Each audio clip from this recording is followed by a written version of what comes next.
Good afternoon. This weather video is driven by 802cars.com, representing 802 Toyota, Twin City Subaru, and 802 Honda, all located off of Exit 7 on Interstate 89.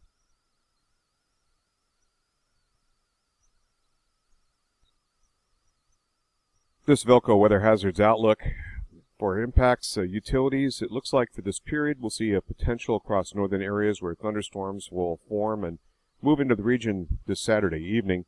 And again, it looks like along about Tuesday afternoon and evening. Not as strong potential, however. Heat indices the entire period, most extreme on Monday and possibly again on Thursday. Dry project weather Sunday, Monday, and again Wednesday and Thursday.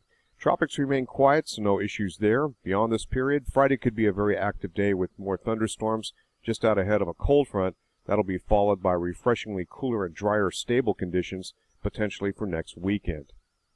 Currently looking at thunderstorms right now north of the Great Lakes, and this is the area where they've been developing. Capes are around 3, 4, 5,000 joules per kilogram, which is pretty impressive.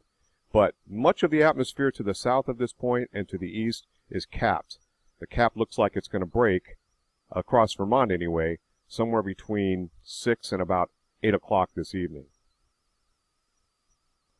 So in temperature here in the red, you're looking at heat indices, and anything over 90 is in the purple, and you can see the airflow is moving into our region. This currently is fairly stable air, very hot and very humid and very sultry. In fact, dangerous in terms of some of the temperatures here. Heat indices up around 105 in parts of Michigan and Ontario. Quick look at the European model, and we can do the 6-hourly increments. So between 2 o'clock and 8 o'clock this evening, we just start to see the shower and thunderstorm activity arrive across the northern border area, and thus this evening will be the main action. Now it's after 8 o'clock that you see the shower and thunderstorm activity across parts of the northern one-third of Vermont. Then after that, things die down, dissipate out. A couple showers and storms left over to the north and east of the region. And then we get into, looks like on Sunday, just a little bit of convective feedback here. I'm anticipating that nothing really happens here as we get into the afternoon hours.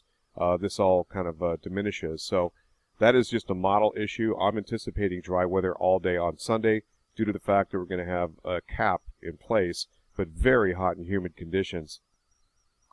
So this very hot and humid air mass will be in place, it looks like, into Monday, Tuesday, Wednesday, Thursday, and then along about Friday things could start to change with a cold front, and it looks like refreshingly cooler conditions finally make it into the region. Now this is Tuesday afternoon and evening. Right now, in terms of precipitation, not a heck of a lot, but it does look like we'll pop some kind of shower and thunderstorm activity, and most likely thunderstorms with some lightning. Beyond that, well, as we continue into the day on Wednesday, the 4th of July, not seeing any real issues here. Curious kind of leftover frontal system that may pop some thunderstorm activity across New York City to the west, south and west of us. We'll have to keep a close eye on that, see if this the models try to push this to the north and east. Right now, I don't think so. And then moving along, it looks like really Thursday's no real issue as well. You can see something trying to encroach off to the north and west of our region. And then finally we get into Friday, so beyond this period we get some shower and thunderstorm activity into the region. You're talking 6 to 7 days out now, so lower confidence. And then finally, a refreshingly cooler air mass, 1027 millibar high pressure system, will bring near normal temperatures back to the region and likely lower dew points for some very nice and dry summer weather. This continues for some time to come. This is into Sunday, and it looks like our next shower and thunderstorm threat will be sometime well after that, setting up here with some sort of frontal system. GFS ensemble, centered on Burlington. You can see minimal amounts of precipitation forecast by the GFS ensemble, and really not that much use out of this, as it doesn't even depict very well the areas where we clear on out or dry out. Total accumulated precipitation from the Weather Prediction Center indicates somewhere around a ½ inch to 1 inch to about 1.5 inches. Notice this is in northern Vermont. This is well depicted. Looks very reasonable. It's a very hot period. This is centered on Burlington. These are temperatures. Now this is today, Saturday. This would be Sunday. That would be Monday, Tuesday, Wednesday, Thursday. And finally we get into Friday, Saturday, and this weekend. temperatures get lowered at least into the 80s.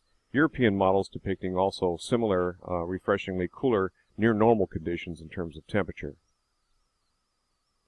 So we're running about 12 to 15 degrees above normal across Vermont with this current heat wave for the next 5 days of high temperatures. What about 3 days later? Still pretty warm, but weighted down just a bit. Here's our anomalous heat as shown on this world map here, Climate Reanalyzer. You can see some cold pockets across a good portion of Canada. This is going to try to make it in here, but for the most part, we got this heat dome that's really going to set up and just not relent. No real issues here for tropics. It looks like we'll remain very quiet.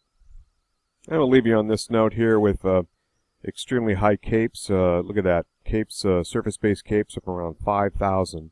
And some of that is working in across this way.